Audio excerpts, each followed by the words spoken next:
Now, this part was so scary because you have to understand that in the catacombs, it is dark. And like I said before, there was no lights. It was all torchlit. But we couldn't dare pick up one of the torch lights and take it back with us because that would have given us away right away.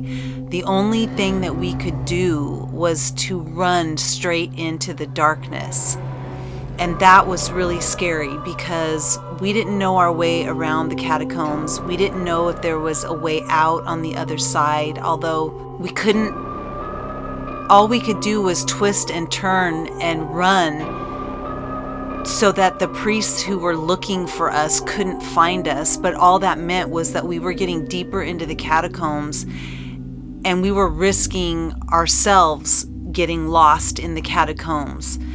And there have been people that have gotten lost in the catacombs and who were never found again. And that was the other thing that really scared me, is I may have saved Tori from some other horrifying fate, but were we damning ourselves to the same fate of death by running straight into the darkness of the catacombs? We ran and ran and ran. It got darker and darker to the point where we couldn't even see our hands in front of us. We were so far away from where the torches had been. And I didn't even know where we were. And any sound that we had ever heard of the priests and whoever else was with Father Cicetto, we heard nothing. And it's the most eerie feeling in the world to be in a tomb where there's no light, there's no fresh air, there's no possibility of any light ever coming to you unless you find the light. And I think in that moment, Tori and I both had these religious moments, this religious experience, both realizing that we had the will to live. And as Tori, in him, in his core, he was a religious person. He had a deep connection to God. And I myself was never going to be a nun. I think my parents and everyone who knew me in Vatican City knew that I would not be good nun material because I was always questioning everything. I wasn't docile. I was a loudmouth and always had to have the last word, and I had too much fire. I would not have made a good nun. But I made a good person and I made a good friend. And in that moment, I had my own experience with God. I wanted to live and see and experience the world that I had the right to experience. I didn't deserve to die in the catacombs in the dark, and I was damn sure not going to give up. But we were deep in the catacombs, away from any torch lights, away from any sound. And Tori and I just had each other. You see, the whole time that we were together, of course, because you can't see anything, you don't dare break hands. We ran and turned left and turned right and went straight and made, we just kept feeling our way around these tiny little halls and walls, holding hands, and each one of us, one on the left, one on the right, feeling where the walls were so that we didn't bang into anything as we ran and twisted and turned through the catacombs until we couldn't hear anything anymore. And something strange happens to you in those moments of quiet, inner stillness, and this feeling that it's just you and God. Or I should say, it was me, Tori, and God. and nobody could intervene in that conversation, and nobody else had the power to talk over our story. No one had the power to intervene in the conversation that we were going to have on our own with God and believe what we want to believe and talk with God and have a conversation. And we both knew in that moment we wanted to live and that we deserved to live out the life that God gave us. And no priest, no Vatican City, no bishops, no popes were going to get in the way of that. And the funny thing is that it wasn't spoken between Tori and I. The only way that I could explain it is somehow the way angels must talk to each other and to humanity, and the way that God talks to you silently, internally. It must be some sort of energy that maybe was translated between Tori and I because we were holding hands so that we wouldn't lose each other in the catacombs. We never once broke our hands for fear that we would lose one another. And we couldn't bear that. I could be there with Tori, but I couldn't be there alone. It would be too frightening. But with Tori, this energy between us ignited this strong belief that we were going to live and see another day, and that we were going to get out of these catacombs. So we took a deep breath, and all I heard Tori say was, "Are you ready?" Tori just began taking the lead. And I was so turned around, I had no idea which way was forward and which way was back. We just kept going. Tori led the way. And I believed, and I think he believed too, that we were doing our best to retrace our steps, because surely the priests and whoever else was in on this with Father Cicetto, that surely they couldn't stay down there forever, and that we could make our way back if we could find it. And when they were all gone, and if they were all gone, we could use the torchlight to get ourselves out and sneak back out. All we thought about was getting away. We had no thought whatsoever about why any of this was happening. When you're in that situation, that conversation, that cognitive thought can be saved for another day. When you're faced with not knowing whether or not you're going to survive, none of that matters. All that matters is putting all your energy into survival. And we twisted and we turned and we went this way and that way, and we did all that we could in the darkness, holding hands, each of us taking responsibility for an arm, one arm each of us on the outer edges, feeling around for the walls and moving. And Tori and I became like one. The way that cells know every move that every other cell is going to make. And how do they know that? How do they know how to do that? It's something biological. And I can tell you that day, in that moment, we couldn't use our eyes. There was no sound other than our feet moving. We were like a cell, working in unison, making sure that one hand was out, feeling the stone and the rock and the twists and the turns, and we moved and moved and moved and moved. And eventually there was a dip. And this is when I was concerned that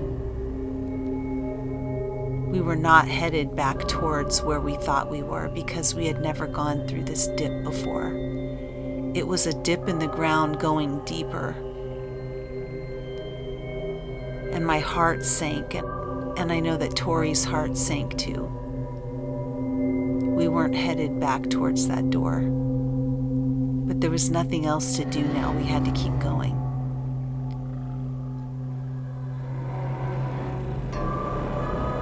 Both of us were holding our breath when we were going down this incline. It wasn't steep, but it was steep enough that if we weren't careful, we could slip. But the more that we walked down this somewhat steep incline, it began coming up again. It began going up, and then it twisted to the left, and we went straight for a while and twisted to the right, and then it twisted to the left again. And as it twisted around the corner, the tiniest bit of light began to show. Oh my God. Again, Tori and I held our breath. It was light. But we moved even faster now, faster and faster and faster. And the faster that we moved, twisting and turning and going straight, and eventually we began to see more light, and we looked at each other and we could see each other, and both of us had this film of rock dust on our face from being deep in the catacombs. And we never said a word. We just kept moving towards that light. Because that's what you do when you're trying to survive. You move towards the light. We didn't know where we were going, but maybe God did. We came upon an opening, and we could feel fresh air on our face. And our eyes squinted as we came to the opening, and we crawled out.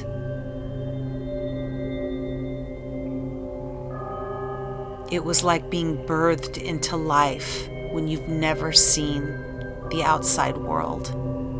You want to talk about being born again, that's it.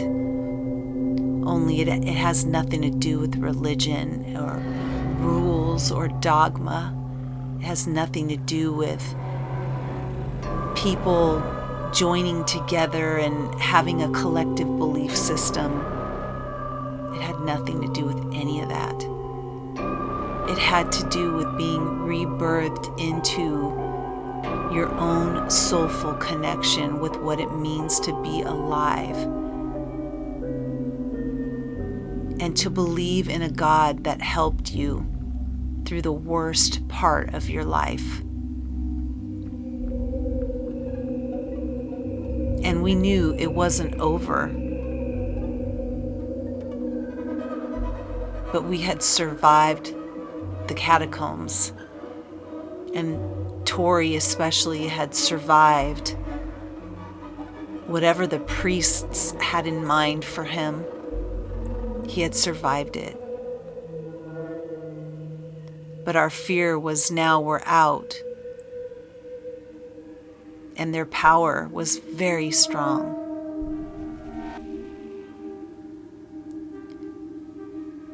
We had to get out of there.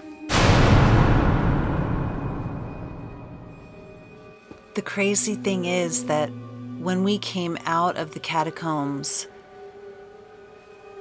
we were miles away from where we were, and in a totally different part of the city. And that was good for us because we weren't around any of the normal places where the priests are just walking around having their lunches, or the places that they go when they're outside. It was miles away from that. So as we looked around, there wasn't another priest in sight. There was not another nun in sight. No one that we knew was lurking. So the first thing that I told Tori is, Tori, we need to go make a phone call to my sister, because she'll know what to do. She'll help us. Now, both of us, Tori and myself, were 15 at the time that this happened to us. We were both 13 when we got there, so we knew our way around the city very well. We had been there for a couple of years, although that particular area was not an area we frequented all the time, because again, people tend to stay rather close to where they're at, because people walk a lot in Italy. But we were familiar with that. We did have a car, and we did on occasion drive out there, so I knew more than Tori did. Tori knew some of it, but he didn't have parents to take him on rides and take him places. So I was able to know other places that he wasn't really familiar with. So we found a payphone, and I immediately went over and I dialed my sister's phone number. I called her cell phone, and as soon as she answered, she must have heard the urgency in my voice, because she said, "What's wrong?" And I quickly told her what happened. I said, "First, you can't say anything to anybody right now, so be calm and don't say anything that's going to raise any attention, because I need you to help me, and Tori is in trouble." And as soon as I said that, she got really quiet, and she just said, "Okay."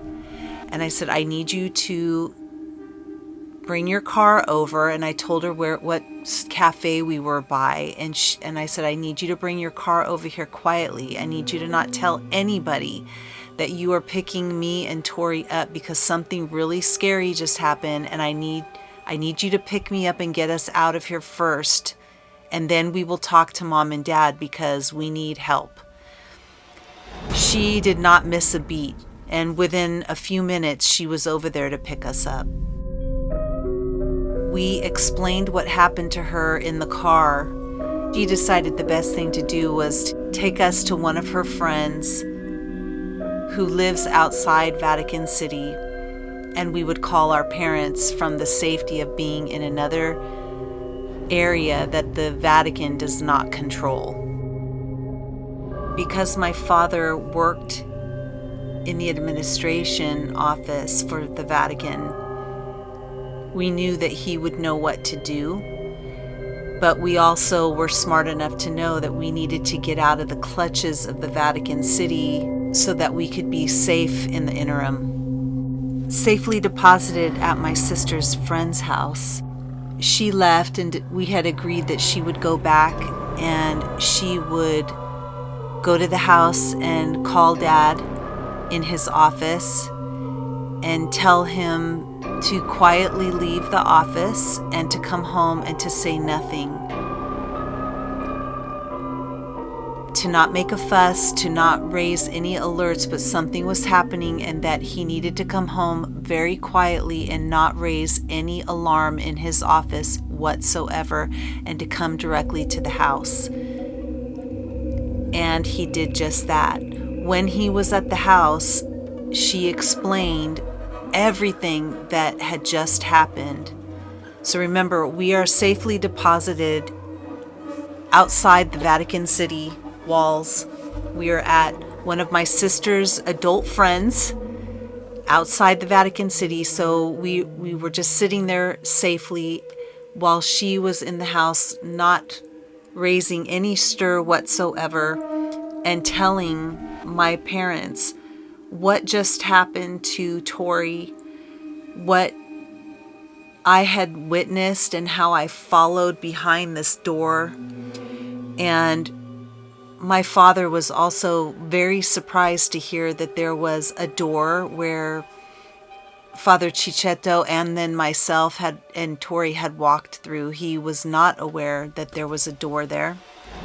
She told him the whole story, and that we were safely somewhere outside the Vatican City walls, because he knew just as well as they did how powerful the Vatican is.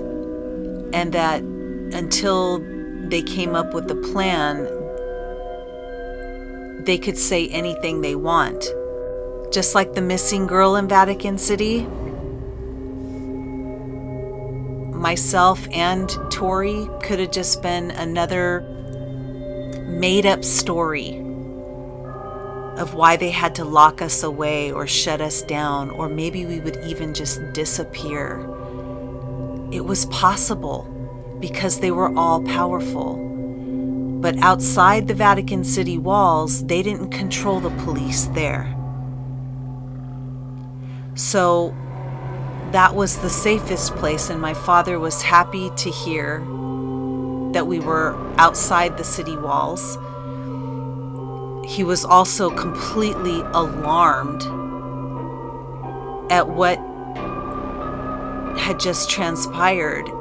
And my sister said also that the look on his face was shock, but also not surprised. It was like he also felt that there was a lot of weird, mysterious, dark things happening inside those walls that he was not allowed to understand or know, and the hush that would fall over other people when he would come into conversations, and the strange documents that would come across his desk. Of course, he could never question anything and could only be privy to certain things, but the hushed conversations and the strange delivery of documents and other things, he knew that something out of the ordinary was going on behind the scenes. And he also learned to not trust them. There was something that just didn't feel right. It was in that moment, as she was talking to him, and he was pondering what to do, that there was a knock on the door. It was Father Cicetto.